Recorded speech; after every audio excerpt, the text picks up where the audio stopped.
দর্শক আসসালামু আলাইকুম। আপনারা সবাই কেমন আছেন? আশা করছি আপনারা সবাই অনেক ভালো আছেন। এই যে বন্ধুরা, আপনারা ভিডিওতে আপনারা যে ফুলগুলো দেখতে পাচ্ছেন বন্ধুরা, এই গাছটি হচ্ছে কবিরাজি একটি বহু পরীক্ষিত একটি গাছ বন্ধুরা। যাদের মুখে ঘা ও জিহ্বায় ঘা হয়েছে, তাদের মুখের ঘা ও জিহ্বার ঘা কিন্তু আপনারা ঘরোয়া উপায়ে কিন্তু আপনারা ভালো করতে পারেন বন্ধুরা।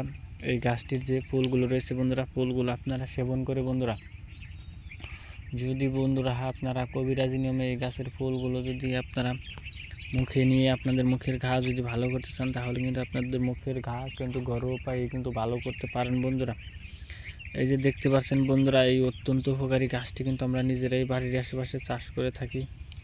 তো আপনারাও চাইলে কিন্তু খুব সহজে কিন্তু ঘরোয়া উপায়ে কিন্তু আপনাদের মুখের ঘা ও জিহ্বার ঘাটি কিন্তু আপনারা ভালো করতে পারেন বন্ধুরা। অনেকেই আছে বন্ধুরা নিয়মকানুন না মেনে মুখের ঘা ও জিহ্বার ঘা ভালো করার জন্য এই গাছের ফুল এবং পাতাগুলো কিন্তু তারা বাড়ির আশেপাশে চাষ করে থাকে। আপনারাও চাইলে কিন্তু চাষ করতে পারেন বন্ধুরা। তাহলে কিন্তু আপনারা নিজেরাও কিন্তু এই গাছের ফুল দিয়ে মুখের ঘা ও জিহ্বার ঘা ভালো করতে পারেন বন্ধুরা। বন্ধুরা দেখতেই পাচ্ছেন বন্ধুরা, এই গাছটি বন্ধুরা, এই গাছটির ফুলই কিন্তু আপনাকে সেবন করতে হবে, তাহলেই আপনারা উপকার পেয়ে যাবেন।